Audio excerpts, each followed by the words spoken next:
사람들에게 크게 칭찬을 받거나 저렇게 좀 높임을 받았던, 사람들에게 특별한 시선을 받았던 혹시 그런 날들이 계십니까? 뭐 우리가 승진한 날이라든지 아니면 뭐 또 큰 업적을 이룬 날이라든지 아니면 뭐 큰 칭찬을 받은 그런 날들이 있겠죠. 또 혹시 그것과는 좀 반대로 참 비참하다, 그런 기분을 느끼신 혹시 이제 그런 날은 없으십니까? 내가 뒤통수를 맞은 날, 또 배신을 당한 날, 내가 진짜 믿었던 사람인데, 아니면 내가 정말 믿었던 사람들인데 그 사람들이 나에게 등을 돌리고 나를 밀어내거나 아니면 떠나는 그런 날들이 있었을 수도 있죠. 여러분, 만약에 우리 인생에 혹시 이런 일들이 일어난다면 보통 이런 일들은 좋은 일과 나쁜 일들 사이에 좀 시간적인 간격이 있습니다. 보통은 몇 년, 아무리 짧다고 하더라도 뭐 몇 달은 있겠죠. 하루아침에 막 이렇게 되진 않죠. 하지만 이제 오늘 본문에 보면 사도 바울과 바나바에게는 이런 어떻게 보면 천국과 지옥을 오가는 이 상황이 불과 며칠 사이에 발생하게 됩니다. 자, 바울과 바나바가 루스드라에서 나면서부터 걷지 못하던 사람을 하나님의 능력으로 걷게 합니다. 9절 말씀, 10절 말씀. 바울이 말하는 것을 듣거늘, 이제 그 사람이 듣고 있는 거죠. 나면서부터 안진뱅이 걷지 못하던 자가 바울이 주목하여 구원받을 만한 믿음이 그에게 있는 것을 보고 큰 소리로 이르되 내 발로 바로 일어서라 하니 그 사람이 일어나 걷는지라. 여러분, 나면서부터 걷지 못하던 자를 일으키신 성령께서 지금도 교회와 함께 하시는 줄 믿습니다. 이 광경을 본 루스드라의 군중들은 정신이 거의 나갔습니다. 11절과 13절, 무리가 바울이 한 일을 보고 루가우니아 방언으로 소리질러 이르되 신들이 사람의 형상으로 우리 가운데 내려오셨다 하며 바나바는 제우스라 하고 바울은 그 중에 말하는 자이므로 헤르메스라 하더라. 시외에 제우스 신당의 제사장이 소와 화환들을 가지고 대문 앞에 와서 무리와 함께 제사하고자 하니, 그러니까 한 도시 전체가 이들을 신이라고 부르면서 절을 하고 축제를 하고 심지어 제사를 드리려고 하는 거죠. 이제 인간이 받을 수 있는 최고치의 그런 환호를 받는 것입니다. 그런데 불과 며칠 후, 또 어떤 신학자는 하루라고 얘기도 하지만 불과 며칠 후 똑같은 도시에 똑같은 이 사람들이 바울을 향해 돌을 던지는 것입니다. 그냥 작은 돌을 장난으로 던지는 게 아니고 투석입니다. 죽이려고 던지는 거죠. 때려서 죽이려고. 만약에 바울이 군중을 이용했다면, 그들이 신처럼 대우할 때 그 군중 심리를 잘 이용했다면 이런 일을 당하지 않을 수 있었겠죠. 하지만 바울은 스스로 그것을 거부했습니다. 안디옥과 이고니온에서 온 유대인들의 선동으로 인해서 신과 같았던 바울이 투석의 표적이 되는 거죠. 사람들은 돌을 던졌습니다. 그리고 정말 바울을 돌을 던져서 때려 죽였죠. 그리고 사람들이 보기에 죽었네 라고 확신할 정도로 그렇게 판단하고 시신처럼 늘어진 그 몸을 성박 쓰레기 더미 위에 그냥 던져버린 거. 며칠, 어쩌면 하루 만에 신적인 지위에서 쓰레기 더미 위에 시체로 사실은 전락한 거죠. 이것이 바울이 루스드라에서 겪은 일입니다. 여러분들의 인생에 루스드라는 없습니까? 여러분, 이것은 지어낸 일이 아니라 역사적인 사실이었다는 것을 기억해 주십시오. 제가 일부 때는 말씀을 못 드렸지만 19세기 말에서 20세기 초기에 윌리엄 램지라는 유명한 역사학자, 고고학자가 있는데 그 당시에 유행하던 성경론이 있었습니다. 그 당시에 막 이제 과학주의가 흥황하면서 사도행전을 종교적인 소설이라고 그런 성경론이 있었는데 이 윌리엄 램지는 그걸 철저히 믿었습니다. 그러니까 여기 사도행전에 나오는 이 기록들이 종교적인 소설이지 역사적 사실일 리가 없다. 그렇게 이제 믿었던 거죠. 그 무신론도 믿음입니다. 그는 자신 역사학자이기 때문에 마치 뭘 기록한 것처럼 역사를 기록한 것처럼 기록된 이 사도행전의 오류를 자기가 찾아내겠다라는 계획을 가지고 소아시아, 지금의 터키 지역을 탐사를 시작합니다. 그러다가 이 14장의 내용들을 조사하면서 그의 계획이 무너집니다. 내용이 궁금하시면 AI나 이런 거 한번 찾아보십시오.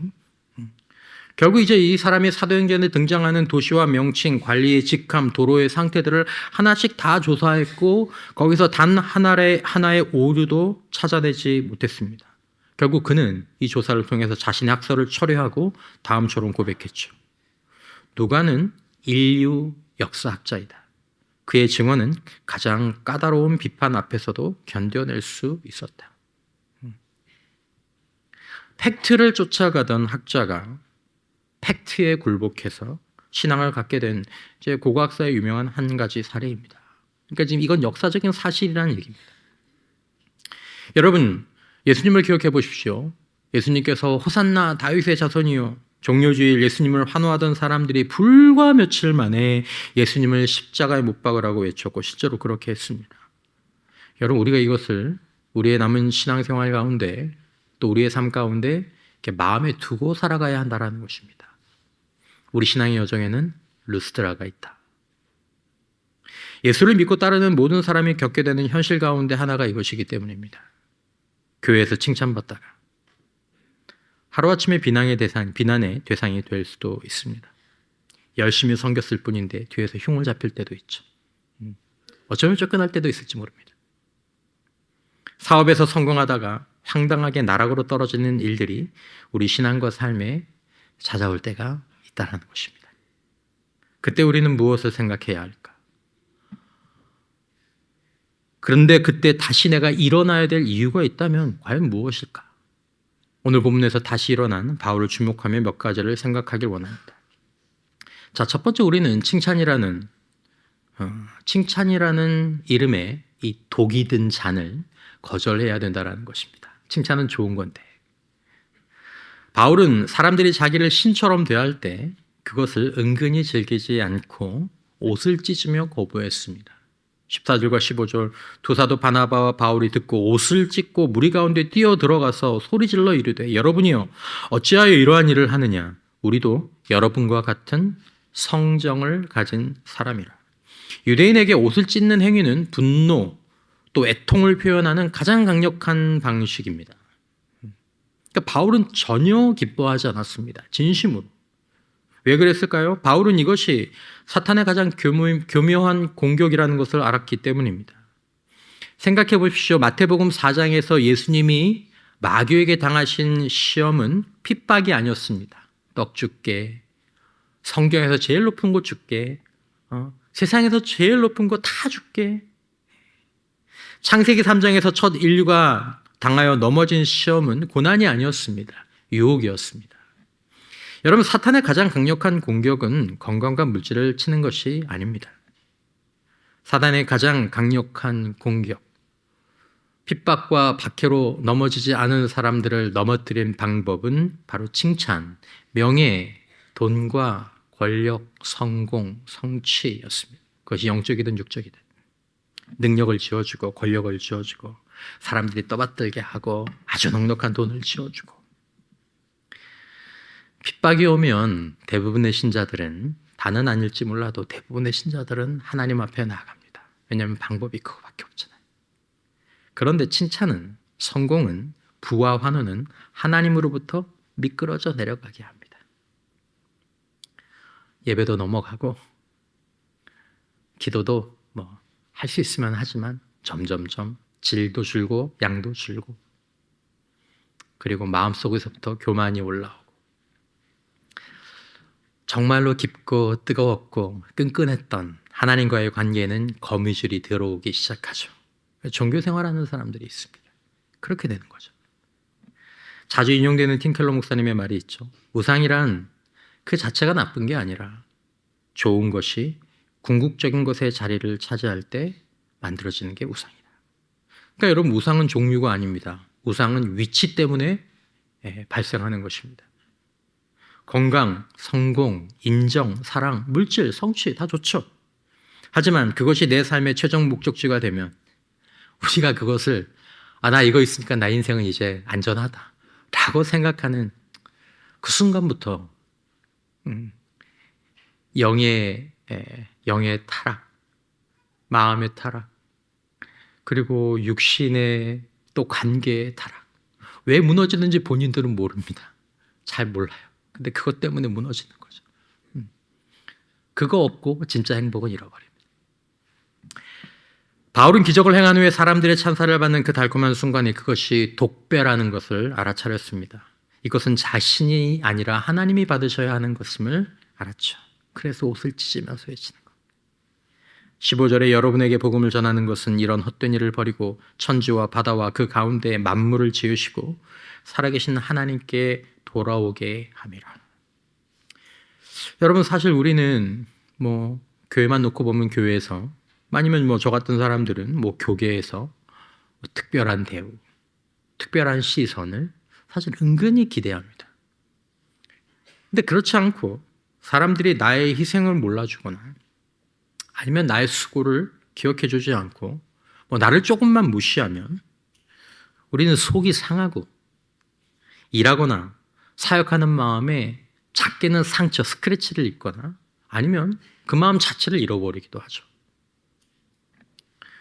여러분, 우리가 인정을 받고 내가 높아지고 유명해지는 것이 점점 내 영혼에 또 어떤 내 정서의 이 에너지원이 되는 것입니다. 근데 여러분, 우리가 그렇게 사람의 인정을 그런 것들을 우리의 에너지원으로, 영적인 에너지, 어떤 우리 삶의 에너지로 삼게 되면 나중에 사람들이 비난할 때 우리는 무너지겠죠.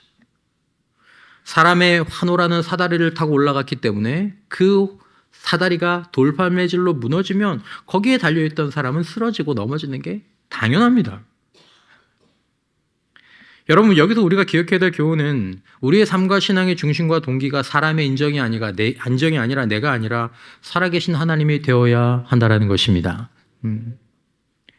사람의 칭찬에 취하지 않는 사람만이 우리가 피할 수 없는 사람의 돌팔매에도 견딜 수 있는 것입니다. 두 번째 교훈은 오늘 본문 19절에서 20절 상반절까지 말씀을 보면 엄청난 장면이 나옵니다. 19절에 유대인들이 안디옥과 이고니온에서 와서 무리를 충동하니 그들이 돌로 바울을 쳐서 죽은 줄로 알고 시외로 끌어내치니라. 제자들이 둘러섰을 때 바울이 일어나 그 성으로 들어갔다가, 죽은 줄 알고 쓰레기 더미에 던져버린 피투성이 시체와 같은 사람이 일어나네요. 이거 놀라운 일이죠.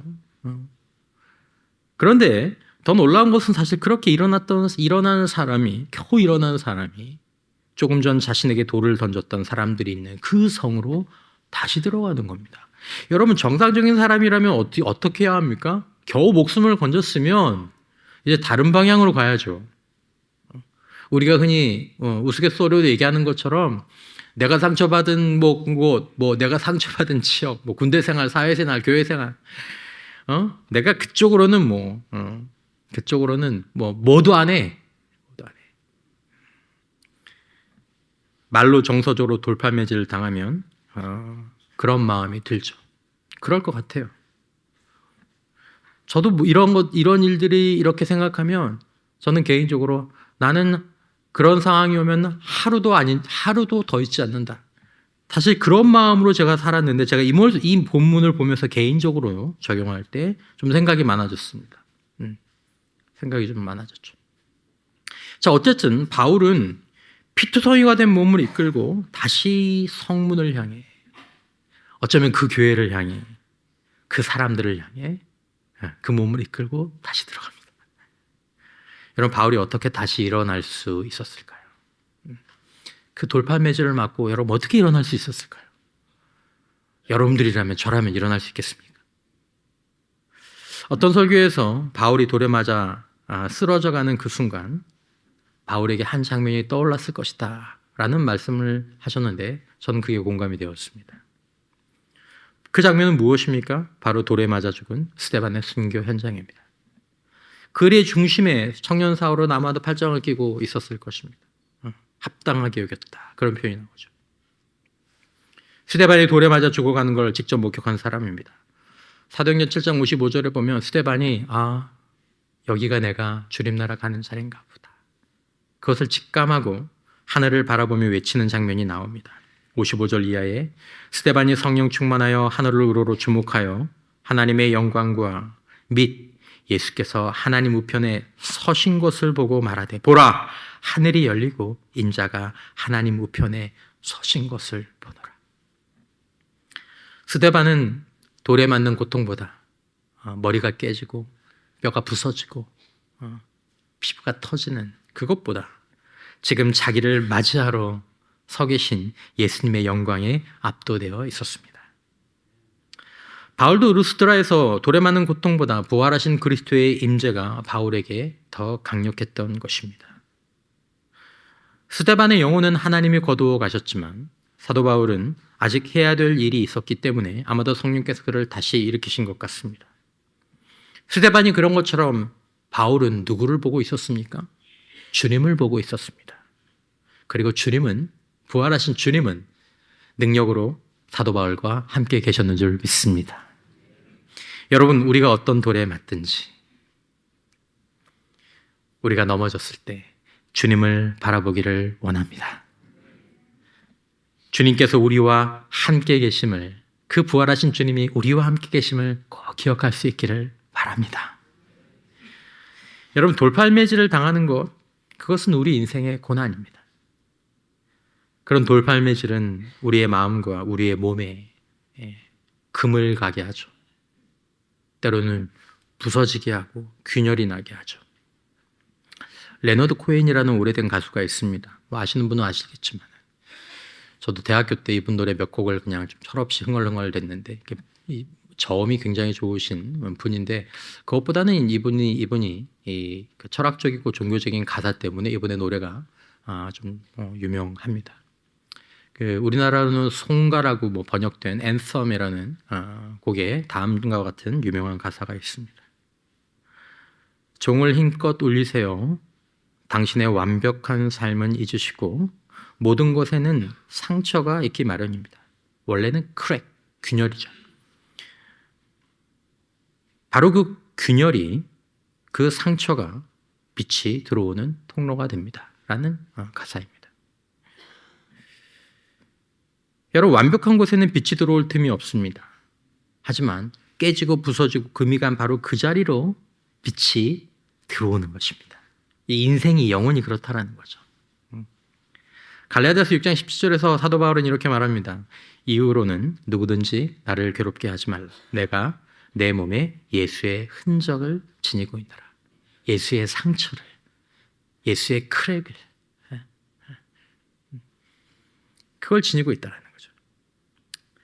여러분, 신앙의 길, 그리고 하나님 나라를 전하고 나누는 길에는 분명히 상처가 있고 균열이 있게 될 것입니다. 합당하지 않은 돌팔매질도 있게 될 것입니다. 돌에 맞은 흔적, 찔림당한 흔적이 있을 것입니다. 이거 몇 년도에 맞은 흔적이고 여기는 5년 후에 10년 후에 뭐 때문에 맞은 기억이고 이건 언제 깨진 거고 이런 흔적들이. 그러나 여러분, 바로 그 상처와 균열을 통해 하나님의 빛이 우리의 마음과 우리의 영혼 가장 깊은 곳에 도달하지 않았느냐라는 것입니다. 여러분, 인생에는 상처가 있고 인생에는 균열이 있을 것입니다. 지울 수 없는 흉터가 남게 될지도 모릅니다. 완벽한 인생, 완벽한 인간은 없지만 바로 그곳으로 하나님의 빛이, 우리 인생의 빛이 들어오게 된다는 것을 우리가 기억하는 것이죠. 미국의 신학자이고 빈민활동가인 쉐인 클레이본이라는 신학자가 믿음의 행동을 증명한다 라는 책에서, 한국 책은 보니까 절판이 됐던데 이런 얘기를 했습니다. 우리가 상처받은 곳이 바로 우리가 사역해야 할 곳이 된다. 상처는 사명지의 좌표다. 여러분, 바울이 상처받은 루스드라로 다시 들어가는 것은 우연이 아닙니다. 상처받은 자리가 곧 사명의 자리였기 때문입니다. 여러분, 우리의 상처는 사명의 근원이 될 수 있는 줄 믿으시기를 바랍니다. 내가 그 상처를 받았기 때문에, 내가 그 상처를 안았기 때문에, 그 상처를 통해서 들어온 그리스도의 빛이 그 상처를 통해 누군가에게 나갈 수 있다는 것입니다. 그게 사명의 자리가 됩니다. 그러므로 상처받았다고 뒤도 안 돌아보고 떠나는 것이 하나님의 뜻이 아니구나. 예수의 흔적을 가지고 다시 그 가운데로 가는 것이 주님의 길이구나. 저는 개인적으로 이것을 생각하게 되었습니다. 사랑하는 성도 여러분, 지금 여러분의 삶에 깨진 자리가 있지는 않습니까? 인생에 금이 가고 균열이 나지는 않았습니까? 혹시 그것이 신앙생활에는 그렇지는 않습니까? 교회에서 상처받은 자리, 가정에서 무너진 자리, 직장에서 배신당한 자리, 건강이 꺾인 자리, 그 깨진 자리, 그 균열을 통해 우리가 주님 앞에 나아가기만 한다면 하나님의 빛이 거기로 들어올 수 있습니다. 그러면 쉼과 평안이 오늘 우리가 부른 것처럼 하늘로부터 내려오게 될 것입니다. 더 나아가서 우리가 받은 그 상처와 균열이 세상에 흘러나가는, 빛이 흘러나가는 통로가 될 수 있다는 것입니다. 심리학에서는 외상후 성장이라는 표현이 있죠. 1990년대 두 교수가 사용한 표현인데, 외상을 겪은 사람 중 전부는 아닐지 모르겠지만 상당수의 사람들이 오히려 그 전보다 더 깊은 인간관계, 더 견고한 영성, 더 명확한 삶의 목적을 갖게 된다는 것입니다. 때로 어떤 가정에 균열이 있고 상처가 있었을 때 우리가 자녀들을 위해서 걱정을 하지만 그 자녀들이 그 상처를 견디고 그 가정의 어려움을 견디면서 더 훌륭한 인격, 더 단단한 사람으로 세워져 가는 것들을 우리가 보게 되는 것입니다. 이것이 모든 사람에게 해당하지 않을 수도 있겠지만 이것은 성경적인 원리이기도 합니다. 주님 앞에 나아가기만 한다면, 자신이 포기해버리지만 않는다면, 자신이 던져버리지만 않는다면, 그러므로 여러분, 우리가 다시 일어나야 될 이유가 있다면 부활하신 주님이 여기서 나와 함께 하시기 때문입니다. 여러분, 부활은 나중의 얘기가 아닙니다. 부활은 지금 여기에 죽은 것처럼 쓰러져 있는 우리를 다시 일어설 수 있게 하시는 현재적인 능력이 되는 것입니다. 십자가에서 죽으시고 3일 만에 다시 부활하신 그 주님이 사도 바울 안에 계셨기 때문에, 그리고 바울이 믿음의 눈으로 그 주님을 바라보았기 때문에 쓰레기 더미 위에서 피투성이가 된 몸을 향해 내미신 주님의 손을 잡고 사도 바울이 일어날 수 있었던 것입니다. 사랑하는 성도 여러분, 바로 그 주님이 지금 우리 안에 계심을 믿으시기를 바랍니다. 그 주님께서 우리에게 손을 내미시는 것을 바라보고 그 손을 잡고 일어나는 은혜가 있기를 주님의 이름으로 축원합니다. 일어나 걸으라, 내가 널 도와주리. 일어나 걸으라, 내 너를 뭐하리라? 도우리라. 세 번째 중요한 본문의 교훈은 고난은 사고, 액시던트가 아니라 커리큘럼, 학과목이라는 것입니다. 그것도 필수. 20절, 21절, 제자들이 둘러섰을 때 바울이 일어나 그 성에 들어갔다가 이튿날 바나바와 함께 더베로 가서 복음을 그 성에서 전하여 많은 사람을 제자로 삼고 루스드라와 이고니오와 안디옥으로 돌아가서, 자, 바울은 더베에서 복음을 전해 많은 제자를 삼은 다음에 다시 그냥 집으로 돌아가는 편하고 안전한 길을 택하지 않고 자기를 핍박하고 돌려쳤던 루스드라와 또 자기를 그렇게 정말 집착하듯 쫓아왔던 유대인들이 아직도 칼을 갈고 있는 그 이고니온 그리고 안디옥으로 되돌아갑니다. 이유는 그곳에 남겨진 초신자들의 마음을 다잡아주기 위해서였습니다. 그리고 이때 그들에게 바울이 선포한 말씀이 22절입니다. 제자들의 마음을 굳게 하여 이 믿음에 머물러 있으라 권하고, 또 우리가 하나님의 나라에 들어가려면 많은 환난을 겪어야 할 것이라 라고 얘기합니다. 여러분, 이것은 혹시 겪을지도 모른다, 그렇게 얘기하지 않았습니다. 원어로 보면 반드시, 필연적으로 라는 뜻입니다. 그러니까 바울이 이렇게 설명하는 것입니다. 자, 고난은 신앙생활을 하다가 몇 사람에게 어쩌다가 일어나는 사고가 아닙니다. 고난은 바로 하나님 나라로 가는 커리큘럼, 전공 필수 과정입니다 라고 얘기하는 거죠. 여러분, 우리는 고난을 당하면 그것을 무슨 사고를 당한 것처럼 반응하곤 합니다. 여러분들도 저도 그런 경향이 있죠.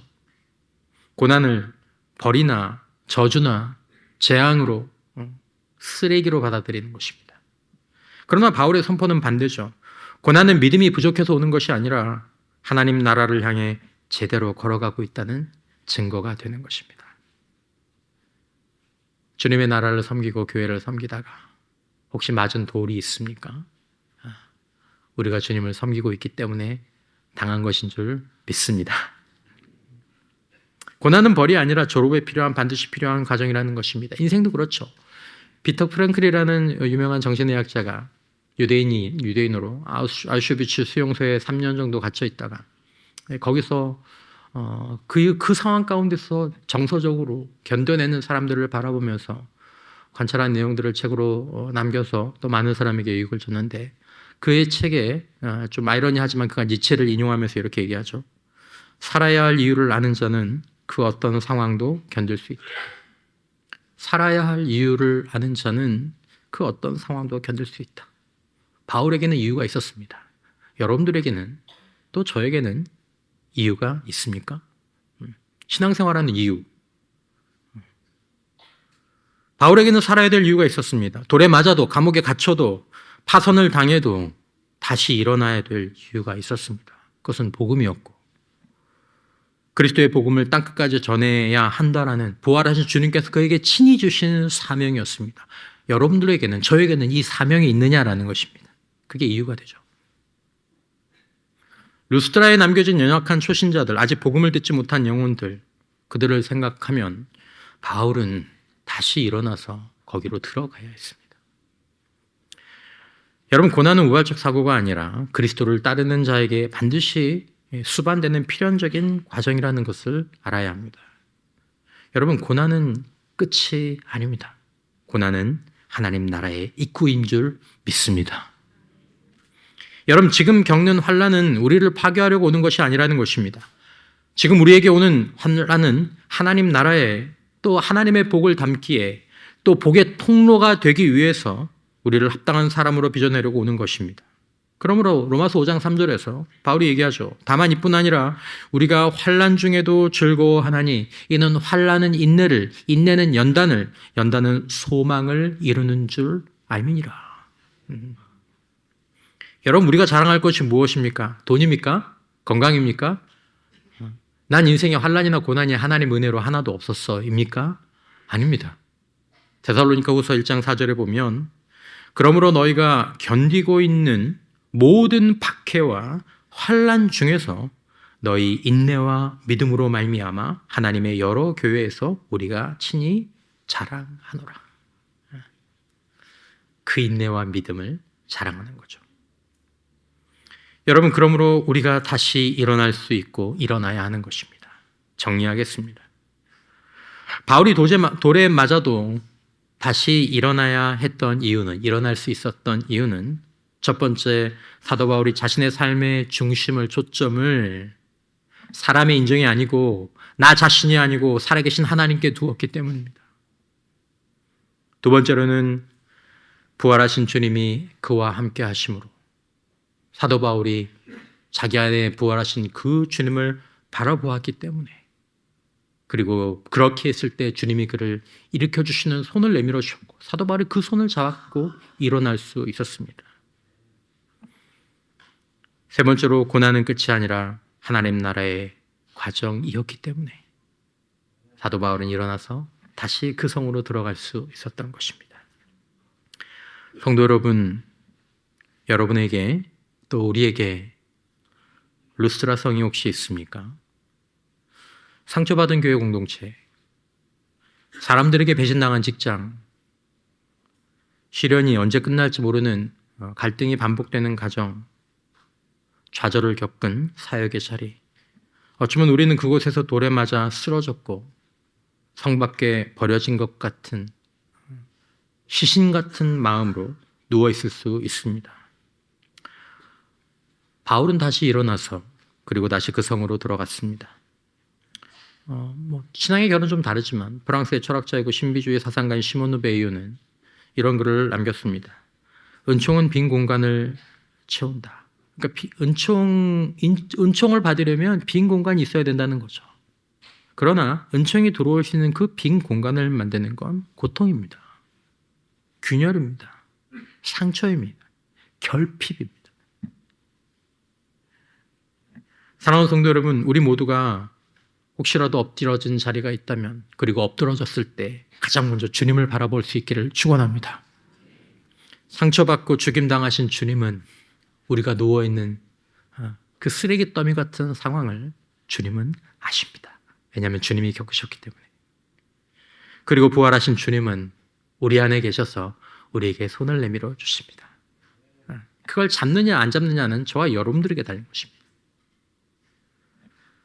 그리고 일어나 다시 우리의 루스드라 성으로 걸어갈 수 있길 바라는 것입니다. 거기에 아직 우리가 전해야 될 복음이 있다면, 여러분들이 맡은 사명이 여전히 남아있다면 그리로 들어가는 거죠. 그리고 우리의 상처의 균열 사이로 그리스도의 빛이 다시 들어오고, 그리고 그 상처로 세상을 비추다가 주님 부르신 날 주님 앞에 서는 저와 여러분들이 되시기를 주님의 이름으로 축원합니다.